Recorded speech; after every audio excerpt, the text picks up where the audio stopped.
బీసీలు ఎన్నడూ ఐక్యమవుతారని ఇది కాదా? ఇది ఈడ తాజ్ కృష్ణలో మొదలై తాజ్ కృష్ణలో క్లోజ్ అయ్యేది కాదు. ఇది నేను గతంలో కూడా చెప్పిన ఇక్కడ మీటింగ్ పెట్టినప్పుడు హనుమంతన్న చెప్పినట్టే బడి తయారైనప్పుడు ఆ బడిని ఆదిలోనే ఖతం చేసి ఆ తర్వాత దాన్ని స్తబ్దుగా పెట్టడం జరిగింది. ఇవాళ బీసీ సోదరులారా, ఇంకా మనం బిచ్చగాల లెక్క ఇప్పుడు తీన్మార్మలకు పదవి నేను చెప్తా ఉన్నా, ఇప్పుడు చెప్తా ఉన్నా, నాకు మంత్రి పదవి ఇచ్చినా తీసుకొని పో, నాకు బీసీలే ముఖ్యం. కానీ నేను నా వ్యక్తిగత ప్రయోజనాలు ఆశించి కాదు ఇక్కడికి వచ్చింది. ఇది బీసీ సమాజం కోసం వచ్చిన, బీసీలను రాజ్యాధికారం వైపు తీసుకుపోవాలని వచ్చిన సోదరులారా.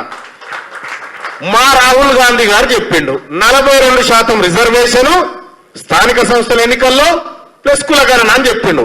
మా రాహుల్ గాంధీ గారిని గెలిపించడం కోసం వచ్చిన ఇక్కడికి. మా రాహుల్ గాంధీ గారిని ఎట్టి పరిస్థితుల్లో ఓడని మరి ఈ అంశంలో అని చెప్పి వచ్చిన. ఇవాళ చాలా విషయాలు ఉన్నాయి సోదరులారా. ఎంత పెద్ద కుట్ర అంటే కనీసం ఈశ్వరయ్య సార్ ఉన్నాడా? పోయిండా? సార్ నేను పోయి ముఖ్యమంత్రి గారికి ఒక రిప్రజెంటేషన్ చేసిన. ఏమనంటే, sir advocate general, additional advocate general మా బీసీలో ఒక్కడు లేడు సార్, ఒక అవకాశం ఏంటంటే మనకిచ్చే ఇంట్రెస్ట్ లేదని చెప్పిండు సార్.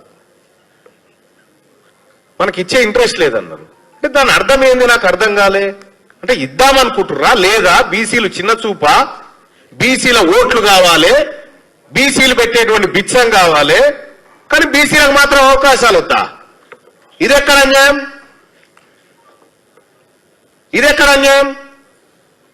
ముఖ్యమంత్రి రేవంత్ రెడ్డి గారికి నేను సూచన చేస్తున్నా, మేము అల్పులము, తక్కువ కులాలము, లేకపోతే కింది నిమ్న వర్గాలు అని పొరపాటున అంచనా వేయకండి.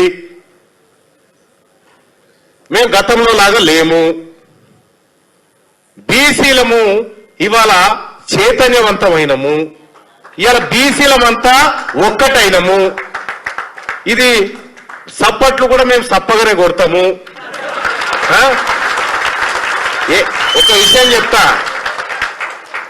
ఒక విషయం చెప్తా, మీరు బాగా గుర్తుపెట్టుకోండి. ఇక్కడ తాజ్ కృష్ణలో చిరంజీవులు సార్ వీళ్ళంతా